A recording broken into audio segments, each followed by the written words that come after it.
अस्सलामुअलैकुम व्यूवर्स, आज फिर एक इंफॉर्मेटिव एपिसोड के साथ आपकी खिदमत में हाजिर हैं। आज का एपिसोड स्पेशली उन बच्चों के लिए है जिनके एग्ज़ाम आने वाले हैं और वो डेफिनेटली इस चीज़ को लेके कॉन्शियस हैं कि हमें कहीं से कोई ऐसी गाइडलाइन मिले, कहीं से कोई ऐसे टिप्स मिलें जिनको हम फॉलो करें और ज़्यादा से ज़्यादा मार्क्स गेन कर सकें।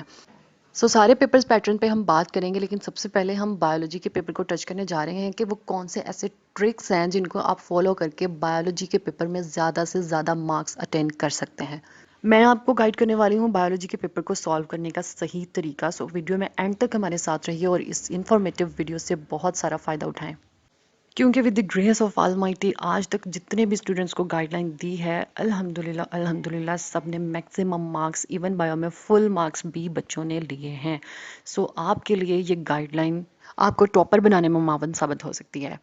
मगर वीडियो में आगे बढ़ने से पहले आप सबसे दरख्वास्त है कि इस चैनल को अगर अभी तक आपने सब्सक्राइब नहीं किया तो इसको काइंडली सब्सक्राइब कर लीजिए और इस वीडियो को लाइक ज़रूर कर दें। और इस इंफॉर्मेशन के रिगार्डिंग किसी भी किस्म का क्वेश्चन अगर आपके माइंड में आता है तो हमें कमेंट सेक्शन में ज़रूर बताएं, हम आपको रिप्लाई करेंगे। बल्कि अगर आप चाहते हैं कि हम किसी और पेपर पे भी इस तरह किसी और सब्जेक्ट पे भी वीडियो बनाएं या कोई भी अदर क्वेश्चन आपके माइंड में आ रहा है तो आप उसको कमेंट सेक्शन में राइट कर सकते हैं और हम आपको देंगे इसका answer.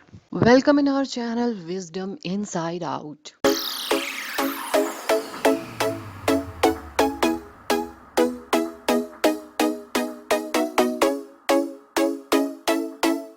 So where are you students? Are you worried about your examination? No need to be worried anymore. ये गाइडलाइन ना सिर्फ मैट्रिक बल्कि एफएससी और इवन बीएस के स्टूडेंट्स के लिए भी हेल्पफुल हो सकती है। अगर आपके एग्ज़ाम करीब है और आप एक अच्छे पढ़ने वाले स्टूडेंट हैं और आपको अपनी पोजीशन से रिगार्डिंग बहुत फिक्र है कि आप टॉप पे हैं तो आपको टॉप पे ही रहना है, तो किस तरह पेपर सॉल्व करें, तो विजडम इनसाइड आउट ले आया है आपके लिए मुकम्मल गाइडलाइन। हर सब्जेक्ट में, हर मजमून में मार्क्स लेने की एक ही जैसी स्ट्रेटजीज नहीं होती, बल्कि ये सब्जेक्ट टू सब्जेक्ट वेरी करती हैं। इसी तरह जो बायो का पेपर है ना, उसमें भी कुछ ख़ास तरीका है। अगर आप उसको फॉलो करते हैं ना पेपर को राइट करते हुए, तो आपके चांसेस ज़्यादा होते हैं मैक्सिमम मार्क्स गेन करने के। अगर आप एक ही पैटर्न को फॉलो कर रहे हैं, उसी को इंग्लिश के पेपर में इस्तेमाल कर रहे हैं, उसी को आप फिज़िक्स के पेपर में इस्तेमाल कर रहे हैं, उसी स्ट्रेटजीज़ को आप बायो में, केमिस्ट्री में डाल रहे हैं, तो आपकी ये स्ट्रेटजीज़ फेल होने वाली हैं, क्योंकि हर पेपर को सॉल्व करने का तरीका अलग होता है। अब जैसे इंग्लिश है, उसमें जितना थ्योरेटिकल आप राइट करेंगे उतने ज़्यादा आपके मार्क्स आने के चांसेस होते हैं। इसी तरह अगर मैं फ़िज़िक्स की बात करती हूँ तो फ़िज़िक्स में ऐसा भी होता है कि आपको टू द पॉइंट रहना होता है। Physics subject actually don't need too much explanation, और सम टाइम तो कुछ ऐसे शॉर्ट क्वेश्चंस भी होते हैं जिनका आंसर वन वर्ड होता है। लेकिन बायो का केस टोटली डिफरेंट है। बायो के केस में आपको डिफरेंट तरीके से पेपर को अटेम्प्ट करना पड़ता है। सिर्फ पूरी बुक को याद कर लेने और रट लेने से आप टॉपर नहीं बनते, बल्कि आपको थोड़ी थोड़ी वो स्ट्रेटजीज भी आनी चाहिए कि किस तरह हम जो पेपर चेकर है उसकी अटेंशन को कैप्चर कर सकते हैं, किस तरह किस लेआउट में पेपर को राइट करेंगे तो वो अट्रैक्टिव नजर आएगा, क्योंकि attraction actually matters for the paper checker. अपने पेपर को अट्रैक्टिव बनाने के लिए जो सबसे पहली टिप मैं आपको देने जा रही हूँ ना, वो तो ये है कि बायोलॉजी पेपर नीड्स एक्सप्लेनेशंस। मैंने डिफरेंट डिफरेंट टाइप के बच्चों के पेपर्स चेक किए हुए हैं और उस हिसाब से मैं उन बच्चों को गाइड भी करती रही हूँ। हत्ता अल मकदूर मेरी यही कोशिश रही है कि बच्चे मेरी ज़्यादा से ज़्यादा फ़ायदा उठा सकें। इनफैक्ट अभी भी मैं आपको इस वीडियो में इसी एक काविश को सामने रख के ये वीडियो लेके आई हूँ ताकि आप लोग इससे फ़ायदा उठा सकें। कुछ बच्चे क्या करते हैं, उनका ये माइंडसेट होता है कि अगर पूछी है ना जी इसकी टाइप्स, उन्होंने जस्ट उसके नेम राइट कर देने हैं या एक दो आगे उसको वर्ड्स में वो एक्सप्लेन कर देते हैं। जबकि दूसरा बच्चा उसी टाइप को, जस्ट एज एन एग्जाम्पल, दूसरा बच्चा उसी टाइप को थोड़ा एक्सप्लेन कर करके, थोड़ा मार्कर के साथ उसकी हेडिंग्स को हाईलाइट कर करके राइट कर रहा है। यानी कि उसने एक शॉर्ट क्वेश्चन पे 1 से 1.5 पेज जो है ना वो कवर किया है, तो डेफिनेटली उसका इम्पैक्ट लिखा चाहे उसने भी वही है, बात घुमा फिरा के उसने भी वही की है, और जिसने शॉर्ट सा आंसर लिख दिया उसने भी वही किया है। लेकिन ये कि जिसने लेंथी किया अटेम्प्ट और उसको अट्रैक्टिव बना दिया हेडिंग डाल के, थोड़ी बहुत डायग्राम बना के, तो पेपर चेकर को लगेगा कि इस बच्चे के पास ज़्यादा नॉलेज है और वो डेफिनेटली उसको ज़्यादा मार्क्स देता है। पहली चीज़ सबसे जो आपने जहन में रखनी है ना, वो पेपर में आपने एक्सप्लेनेशन देनी है, हत्ता अल मकदूर देनी है, जिस कदर हो सकता है आपने देनी है। उतना जितना आपका पेपर का टाइम है ना, उस टाइम में आपने टारगेट ये सेट करना है कि आपने बस लिखते जाना है जितना आपको आता है। शॉर्ट क्वेश्चन आपका जो है वो कम से कम भी 1 से 1.5 पेज का होना चाहिए, और जो एक्सटेंसिव क्वेश्चन है वो कम से कम भी 2.5 से 3 पेजेस तक जाना चाहिए।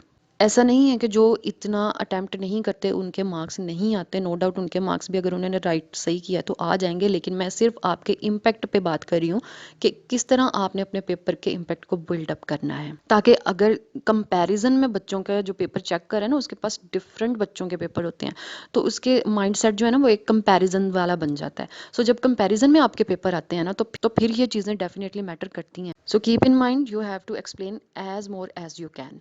अगला पॉइंट है, must make diagrams even though question demands और नॉट। कुछ बच्चों का ये माइंडसेट है कि अगर क्वेश्चन में उन्होंने डायग्राम का कहा है तो वो डायग्राम ड्रॉ कर देते हैं, अगर नहीं कहा तो वो बनाते ही नहीं है। ऐसा नहीं है कि उनको नहीं आ रही होती, उनको सारा आता भी होता है, लेकिन वो अपनी लाइल्मी की वजह से अपने मार्क्स जो हैं वो नीचे ले जाते हैं। जब भी आपने बायो का पेपर सॉल्व करना है ना, आपने वहाँ भी क्वेश्चन के दौरान डायग्राम बना देनी है जहां उन्होंने नहीं भी कही हुई, ठीक है। शॉर्ट क्वेश्चन में जहां भी डायग्राम सेट हो रही है वहां पे मस्ट बनाएं। डिटेल क्वेश्चन में जहां भी डायग्राम बन रही है वहां पे लाजमी बनाएं। ये न मत देखें कि पेपर वाले ने तो ये कहा ही नहीं है, क्वेश्चन में तो ये है ही नहीं कि आल्सो ड्रा द डायग्राम। तो इस बात पे ना जाया करें। आपको आता है ना तो बताएं, पेपर इसीलिए होता है, पेपर के ऊपर लिखें, बताएं आपको कितना आ रहा है। तीसरा पॉइंट ये है कि सिर्फ एक डायग्राम बना देने तक बात ख़त्म नहीं होती। कुछ बच्चे जी डायग्राम बना देते हैं और उसके बाद आराम से अपना आगे लिखना स्टार्ट कर देते हैं। वो इस बात को बॉदर नहीं करते कि डायग्राम की लेबलिंग डायग्राम बनाने से भी ज़्यादा इम्पॉर्टेंट है। उसको एज मच एज लेबल करें, जितना आप बता सकते हैं उस डायग्राम के बारे में उतना बताएं। अब 2 डायग्राम है फॉर एग्जांपल, एक है जी किसी बॉडी स्ट्रक्चर पे, किसी किडनी की डायग्राम है, हार्ट की डायग्राम है, उसमें तो डेफिनेटली लेबलिंग जो होती है वो तल मकदूर होती है। अब कुछ ऐसी डायग्राम होती हैं, फॉर एग्जांपल नाइट्रोजन साइकिल आ गया है जी, तो उसमें क्या होता है कि बच्चे उसमें समझते हैं कि इसमें हम क्या लेबल करें, इसको वो लेबल ही नहीं करते। हालांकि आप अगर गौर करें ना, आप उसमें भी बहुत सी चीज़ों को लेबल कर सकते होते हैं। जितनी ज़्यादा लेबलिंग डायग्राम पे होगी उतना डायग्राम का इम्पैक्ट अच्छा पड़ेगा पेपर चेकर पे, और वो उस बच्चे के कंपैरिजन में आपको ज़्यादा मार्क्स देगा जिसने डायग्राम विदाउट लेबलिंग बनाई है। Draw diagrams as much as you can.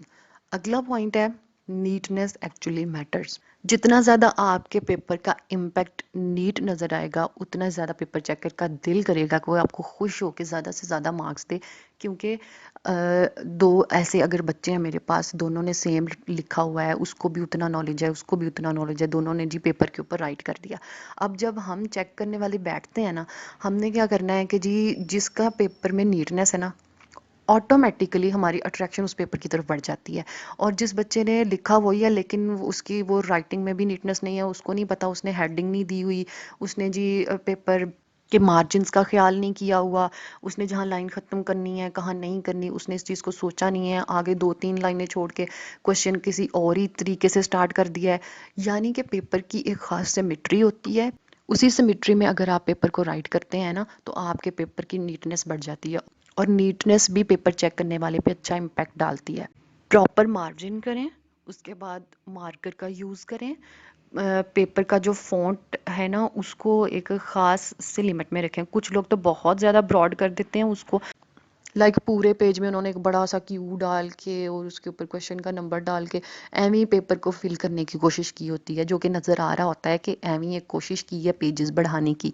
सो बहुत बड़ा भी नहीं आपने अपने फ़ॉन्ट को रखना और बहुत छोटा भी नहीं रखना, मॉडरेट सा होना चाहिए।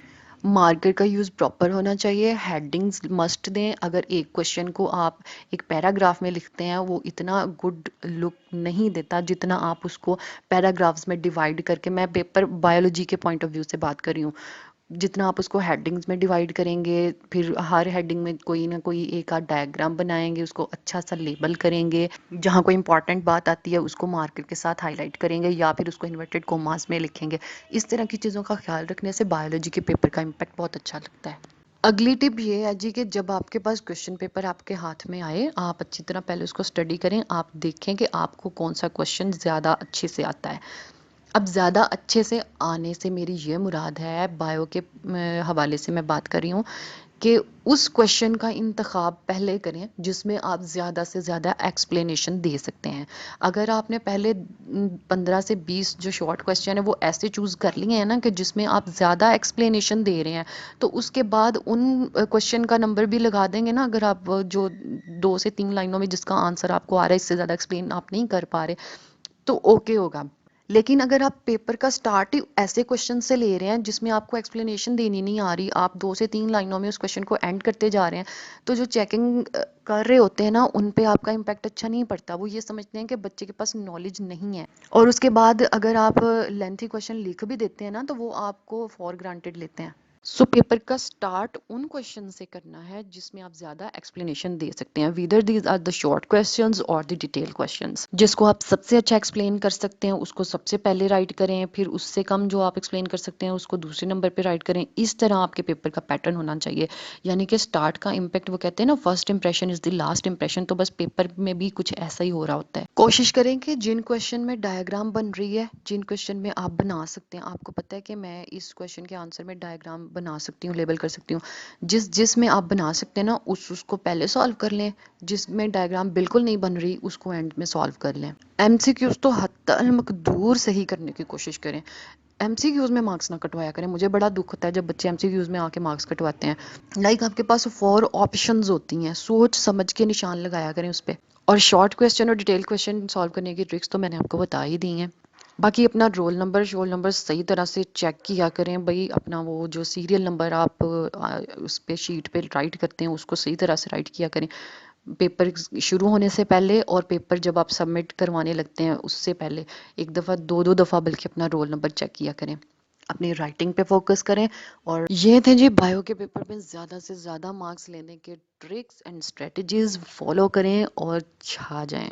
किसी भी किस्म की बात पूछनी है, किसी भी किस्म का क्वेश्चन माइंड में आ रहा है, तो हमें कमेंट सेक्शन में बताएं, हम आपको आंसर करेंगे। And best of luck. Hope so आपको हमारी ये इन्फॉर्मेटिव वीडियो बहुत पसंद आई होगी। वीडियो अच्छी लगे तो लाइक करना मत भूलिए, और अगर आप इसी तरह अच्छी अच्छी वीडियोस से मुस्तफीद होना चाहते हैं तो सब्सक्राइब कीजिए। Stay tuned for the latest updates. Thank you.